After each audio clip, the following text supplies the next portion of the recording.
नमस्कार दोस्त, हमारा नाम है संजीत और आज हम आपके लिए लाए बड़ी बहुत ही बढ़िया मूवी होने के नाम है आई फ्रैंकेनस्टाइन।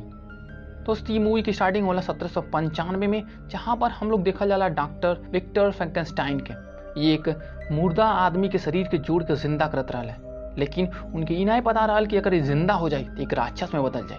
लेकिन जैसे ही ये डॉक्टर की बाती के पता चलला, तुरंत ओके उठा के नदी में फेंके खातिर ले जाले ताकि फिर से मर जा। और एक वजह से वो डेड बॉडी के पूरा बढ़िया से पैक कर दिले और फिर नदी में फेंक दिले। लेकिन उनके ई नहीं पता रहा कि वो बच जाए। लेकिन जब वो मॉन्स्टर के होश आवाला तो बहुत ही गुस्सा हो जाला, काहे कि वो सोचला कि आखिर वो कौन गलती कैले रहा जौने खातिर वो डॉक्टर ओके मारल चाहता है। अब गुस्सा के बदला में वो आवाला डॉक्टर के वाइफ के मारे खातिर। लेकिन फिर कुछ सोच के वो वहां से निकल जाला। ओकरे बाद जब ये डॉक्टर देखेले तो ओकर पीछा करेले, लेकिन वहां पर काफी ज्यादा सर्दी रहा।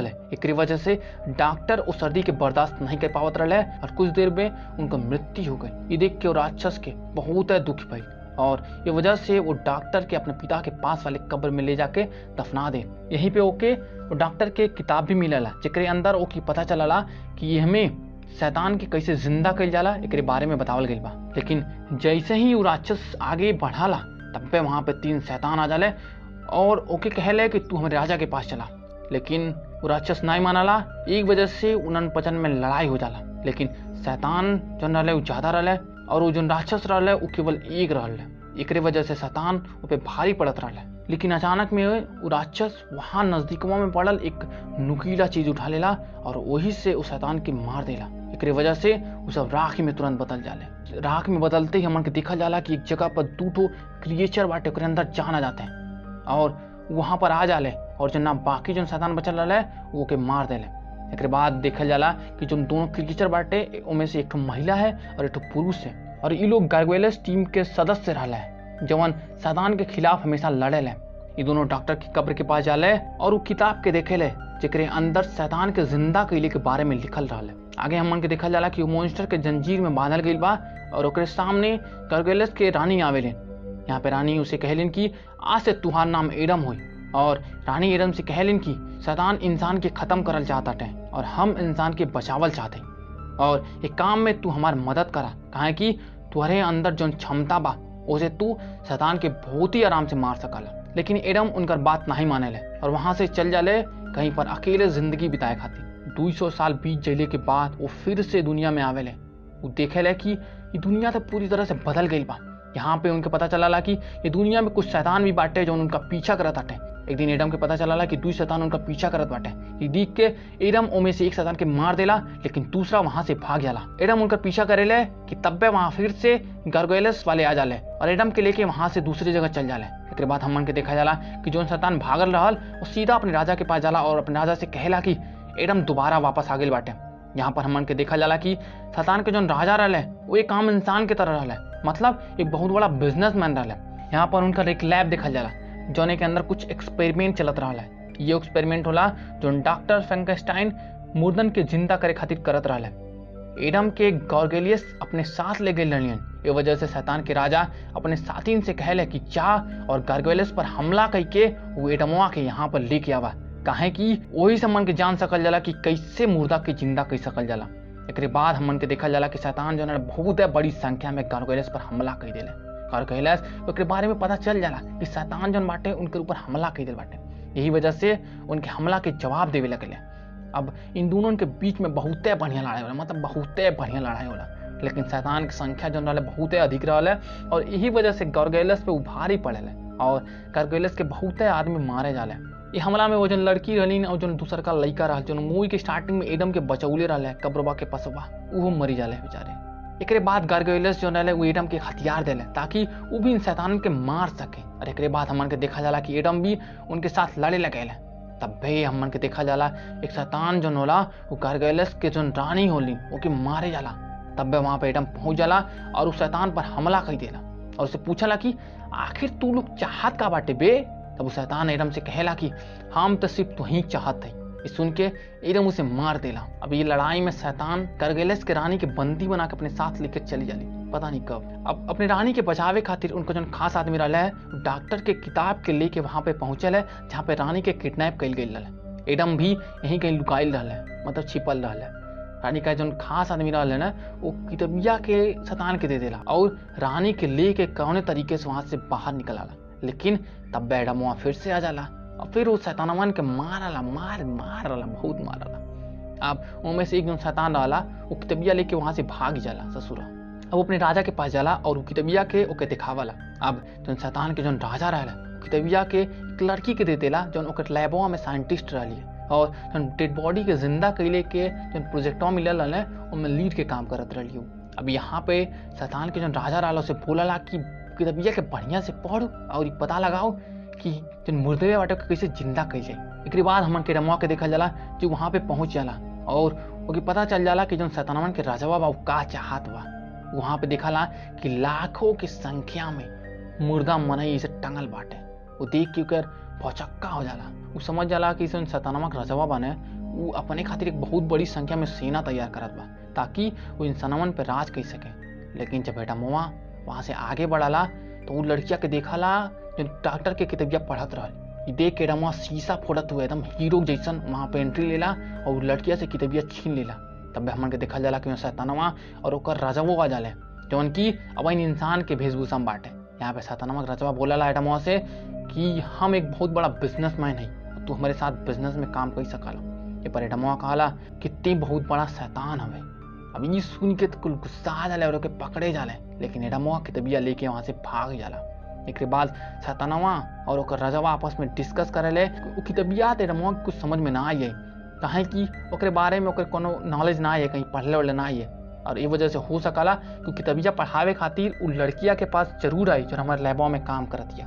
और ये वजह से वो लड़किया से कहले कि तू जो घरे जो काहे को सोचले कि अगर वो एडमवा लड़की के पीछा करी तो वो सब आसानी से एडमवा के पकड़ लिए। यहाँ पे वो लड़की के ना पता रहा कि जवन उनकर वो बॉस बाटे ना वो बहुत बड़ा शैतान है और नहीं तो शैतान के राजा है। वो तो बस केवल ओके बिजनेसमैन समझत रही है। अब जब लड़की अपने घरे जात रही है तब रास्तवा में एडमवा मिल जाला। मतलब जो शैतानवा कुछ सोचत रहा ना सही सोचत रहा।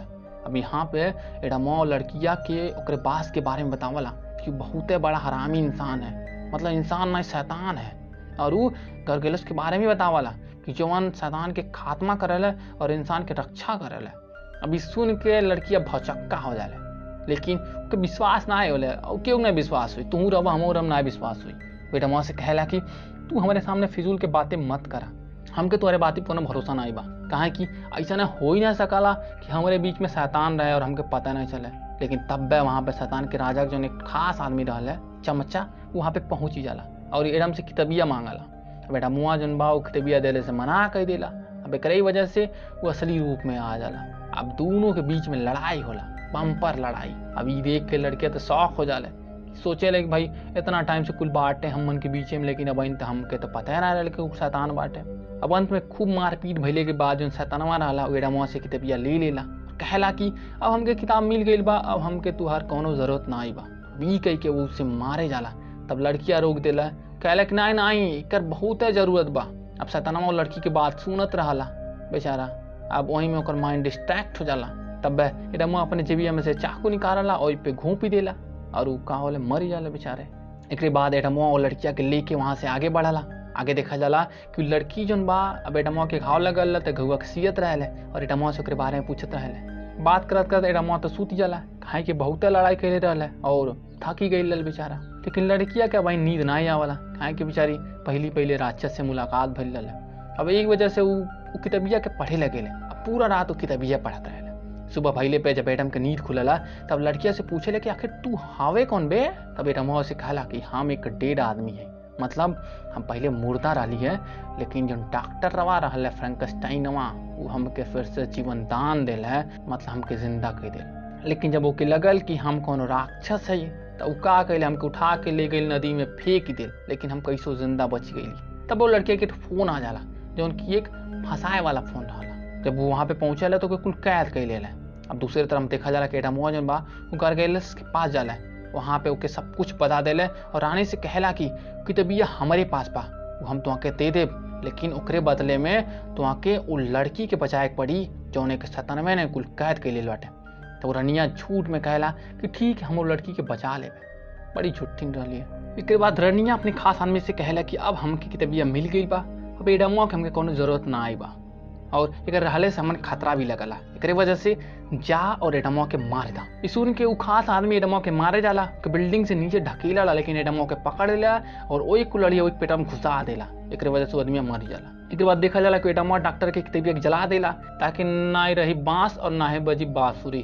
अब उ लड़की के पता करत करत एक जगह पे पहुंचला जहाँ पे उ चकुया देख जाला जौन उ लड़किया के दिल रहा है, और एकरे वजह से पता चल जाला कि भाई कुछ ना हो, ये लड़कियां यहीं पर कहीं हुई। आगे देखा जाला शैतान के जन रजवा रहा एक साइंटिस्ट के मार देला और लड़किया से कहला कि अगर हम जैसन कहा ताटी वैसे नाई कैली तो हम बाकी जितना जनी बाटे सबके मार दे। अब शैतान के जन राजा रहा उसे कहला कि इतो जन मुर्दा बा के जिंदा कर। अब लड़किया तो जिंदा नाई कर चाहत रही है, लेकिन वो मजबूर रहले। एकरे वजह से उस शैतानवन के जिंदा करे लगे और एकरे वजह से उसे जुड़ल जितना लाखों डेड बॉडीज पड़ल रही ओहू में जान आवे लगला। एक बाद देखा जाला कि जो एडमवा बा वो गरगेलस के लेके उस जगह पे जा रहल बा जहाँ पे वो लाखों डेड बॉडीज रहली। एक बाद गरगेलस और शैतानवन के बीच में एकदम मस्त लड़ाई हो जाला, मतलब एकदम धुआंधार लड़ाई। यहीं पे गरगेलस के जन दानी रहलीन ने उ देख जालीन जन लाखों डेड बॉडीज के जिंदा कैल जात रहले। ये अभी सनक जालीन। अब यही वजह से वो तुरंत जालीन और जितना डेड बॉडीज रहलीन ओके नीचे गिरावे लगलीन ताकि कोनो जिंदा नहीं रहे, क्योंकि अगर जिंदा भइले तो भाई सब जनी गइले। फिर बाद एडमवा के देखल जाला जो शैतान के राजा के पास जाला और यहाँ पे दोनों के बीच एकदम मजेदार लड़ाई होला। लेकिन भाई वो तो शैतान के राजा है और रहल तो बहुत बड़ा ताकतवर, यही वजह से एडमवा के बहुत आसानी से पटकत रहा, उठा उठा पटकत रहा और एक टाइम तो ऊपर उठा के मर ही जात रहा कि तब एडमवा के आइडिया मिल जाला। वो सोचला कि एकरे पहले उ जितना भी शैतान के मरले रहा जौन हथियार के प्रयोग कैले रहा उ हथियारन पे खास निशान बनल रहा और यह निशानवा जो गरगेलस फिर आए ने वो अपने शस्त्रन पे यूज करत रहा। एकरे वजह से समझ जाला कि जितना शैतान मरत आटे वो सब निशानवन के वजह से मरल है। अब यही वजह से वो जो शैतानवन के राजवा रहा ओकर शरीरिये पे निशानवा बना देला और जैसे ही निशान बनाला उस शैतानवा के राजवा के शरीरिया एकदम ब्लास्ट कई जाला, मनो दिवाली जैसे पटाखा फूटेला ने वो से भयानक फूटला और वो तुरंत मर जाला। और एकरे वजह से ओकर जितना फुलझड़िया रहा मतलब जितना आर्मी रहा ने वो सब अपने आप पट पट पट पट फूटे लगे मतलब मर जाला। अब एकरे वजह से ओकर जन पूरा बिल्डिंग रहा वो गिरे लगला और एडम और वो लड़कियों बेचारी बिल्डिंग के नीचे गिरत रहली। गरगेलस के जन रानी रहली वो अपने पंखे से उड़त उड़त पहुँचलिन और ओके बचा लेलिन। एक बाद रानी दोनों को अपने घरे ले जालिन। यहाँ पे रानी एडम के बहुत धन्यवाद करेलिन काहे कि ओकरे वजह से आज बहुत शैतान मारल गए है। काहे कि अगर उ ना रहल होते तो लाखों शैतान में कुछ जिंदा हो गए होते और अगर जिंदा भइल होते तो पूरा इंसान के अस्तित्व और गरगेलस के अस्तित्व सबके मिटा देते। एक बाद एडम रानी से विदा लेला और वहाँ से चल जाला और प्रण करला कि आगे से वो शैतानवन के खाली मारी, काहे कि अगर शैतान रही है तो इंसान सुरक्षित ना ही रही है। और यहीं पे ये मूवी खत्म हो जाला। बहुत बहुत धन्यवाद दोस्त आपके कि आप हमारा पूरा वीडियो देखल गई है। जय हिंद दोस्त।